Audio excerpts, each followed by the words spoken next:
Hi all, welcome to my channel. இன்றைக்கி நம்ம சேனலில் தைப்பூசம் vlog தான் பார்க்க போகிறேங்க. நம்ம வியூவர்ஸ் எல்லாருக்கும் தெரியும், நான் 21 நாள் தைப்பூசம் விரதம் பிடிச்சிட்டு இருக்கேன்னு. நம்ம காத்துட்டு இருந்த அந்த நன்னாள் வந்தாச்சுங்க. அது எப்படி சாமியை சாதாரணமாக பார்த்திட முடியுமா? முருகர் சோதிப்பாருன்னு தெரியும், ஆனால் இந்தளவுக்கு சோதிப்பாருன்னு எனக்கு தெரியலைங்க. அது என்ன சோதனைன்னு யோசிக்கிறீங்களா? அது ஒன்றும் இல்லைங்க.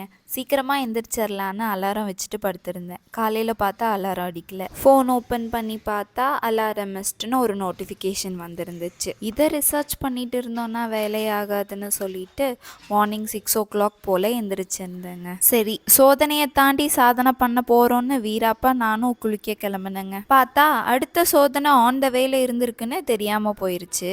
அடிக்கிற குளிருக்கு சோலார் வேலை செய்யல போல. தண்ணி நல்லா சில்லுன்னு இருந்துச்சு. சரி, இது வேலைக்காகாதுன்னு அடுப்பில் தண்ணி காய வச்சு சட்டு புட்டுன்னு குளிச்சுட்டு வந்துட்டேன். வந்த கையோட கோலம் போட்டுட்டு சாமிக்கு விளக்கேற்றிட்டு சாமிக்கு படைக்க கருப்பு சுண்டலும் சக்கரை பொங்கலும் ரெடி பண்ணிட்டு இருந்தேங்க. நம்ம வீட்டில் இருந்து பால் குடம் கொண்டு போகணும்னு ரொம்ப ஆசையாக இருந்தேன். அதனால நேற்று நைட்டோட நைட்டாக பால் குடம் தேவையான திங்ஸ் எல்லாமும் போய் வாங்கிட்டு வந்தாச்சு. மார்னிங் அத்தை பால் கறந்ததும் நம்ம பால் குடத்துக்கு தேவையான பாலை தனியாக எடுத்து வச்சுட்டாங்க. இவ்வளோ நாள் கடையில் தான் பால் வாங்கி கொண்டு போவோம். ஆனால் இந்த டைம் நம்ம வீட்டு மாட்டுப்பால் கொண்டு போகிறேன்னு ரொம்ப சந்தோஷமாக இருந்துச்சு. சக்கரை பொங்கலும் சுண்டலும் ரெடி ஆயிடுச்சுங்க.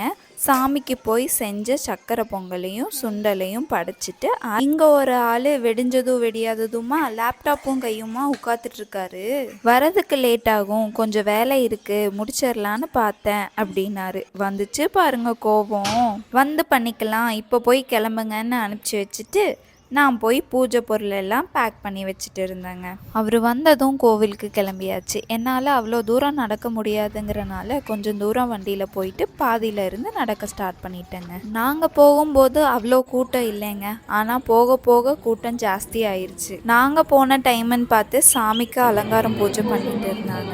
அதனால அங்கிருந்த பூசாரி ஒருத்தர் கேட் ஓப்பன் பண்ணி சாமிக்கு முன்னாடி பால் குடம் வச்சுட்டு சாமி கும்பிட்டு வாங்கன்னு சொன்னார். நாங்களும் போய் சாமிக்கு முன்னாடி பால் குடம் வச்சுட்டு சாமி கும்பிட்டுருக்கும் போது வேலுக்கு பூஜை ஸ்டார்ட் பண்ணாங்க. அபிஷேகம் பூஜையெல்லாம் பார்த்துட்டு எல்லாரும் அரோகரா சொல்லி திருப்தியாக சாமி கும்பிட்டு இருந்தோம். சாமிக்கு அலங்காரம் பூஜை முடிஞ்சதும் தான் பாலபிஷேகம் நடக்கும்னு எல்லாரும் போய் அன்னதானம் சாப்பிட்டு வாங்கன்னு மைக்கில் அனௌன்ஸ். சரி, சாப்பிட்டு வந்துடலான்னு நாங்கள் போய் சாப்பிட போயிருந்தோம். வெண்பொங்கலும் கிச்சடியும் சர்வ் பண்ணியிருந்தாங்க. திருப்தியாக சாப்பிட்டு வந்ததும் கூட்டத்தை பார்த்தா தலையே சுற்றிருச்சு. பூஜை சாமான் கையில் இருந்தனால ஒரு சந்தா பார்த்து உள்ளே போய் சாமி தெரிகிற மாதிரி கிட்ட போய் நின்றுட்டோம். சுற்றி வந்து சாமி கும்பிட்டு பாலபிஷேகம் எல்லாம் முடிஞ்சதும் வீட்டுக்கு கிளம்பிட்டோம். வீட்டுக்கு வர வழியில் ஒரு குரூப் காவடியும் பால் குடமும் எடுத்துகிட்டு வந்தாங்க.